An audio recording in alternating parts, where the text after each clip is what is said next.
ایک شخص ایک ذبح کی ہوئی مرغی لے کر مرغی فروش کی دکان پر گیا اور کہا کہ بھائی ذرا اس مرغی کو کاٹ کر مجھے دے دو۔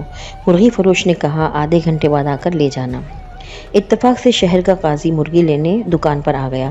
دکاندار سے کہا مجھے مرغی چاہیے۔ دکاندار نے کہا میرے پاس اب کوئی اور مرغی نہیں ہے جو آپ کو دے سکوں۔ قاضی نے اس مرغی کی طرف اشارہ کر کے کہا یہ دے دو، تو دکاندار نے کہا یہ مرغی میری نہیں ہے، کسی اور کی ہے جو کاٹنے کے لیے دے گیا ہے۔ قاضی نے کہا کہ کوئی بات نہیں، یہ مرغی مجھے دے دو، مالک آئے تو کہنا مرغی اڑ گئی۔ دکاندار نے کہا مرغی تو اس نے خود ذبح کر کے مجھے دی تھی، پھر ذبح کی ہوئی مرغی کیسے اڑ سکتی ہے؟ قاضی نے کہا میں جو کہتا ہوں ویسا ہی کرو، وہ تمہارے خلاف مقدمہ لے کر میرے پاس آئے گا، باقی میں خود دیکھ لوں گا۔ دکاندار نے مرغی قاضی کو پکڑا دی۔ قاضی مرغی لے کر نکل گیا۔ تھوڑی دیر بعد مرغی کا مالک بھی آ گیا اور دکاندار سے کہا میری مرغی کاٹ دی ہے؟ دکاندار نے کہا میں تو کاٹ رہا تھا مگر تمہاری مرغی اڑ گئی۔ مرغی والے نے حیران ہو کر پوچھا بھلا وہ کیسے؟ میں نے خود ذبح کی ہوئی مرغی دی تھی تو کیسے اڑ گئی؟ دونوں میں تکرار شروع ہو گئی اور نوبت جھگڑے تک جا پہنچی، جس پر مرغی والے نے کہا کہ چلو قاضی کے پاس چلتے ہیں، وہ فیصلہ کرے گا۔ دونوں چل پڑے۔ راستے میں دیکھا کہ دو آدمی لڑ رہے ہیں، ایک مسلمان ہے جبکہ دوسرا یہودی۔ چھڑانے کی کوشش میں دکاندار کی انگلی یہودی کی آنکھ میں جا لگی اور یہودی کی آنکھ ضائع ہو گئی۔ دونوں نے دکاندار کو پکڑ لیا اور کہا عدالت لے کر جائیں گے۔ دکاندار پر 2 مقدمے بن گئے۔ جب عدالت کے قریب پہنچ گئے تو مرغی فروش اپنے آپ کو چھڑا کر بھاگنے کی کوشش میں مسجد کے مینار پر چڑھ گیا۔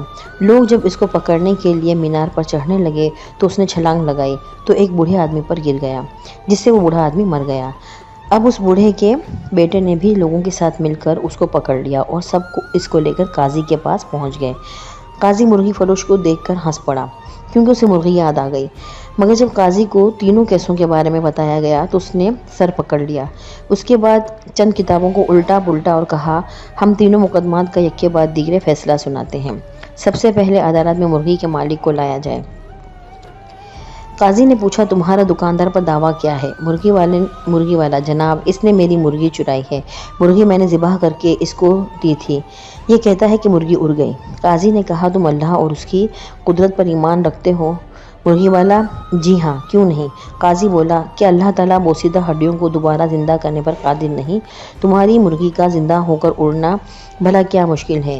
یہ سن کر مرغی کا مالک خاموش ہو گیا اور اپنا کیس واپس لے لیا۔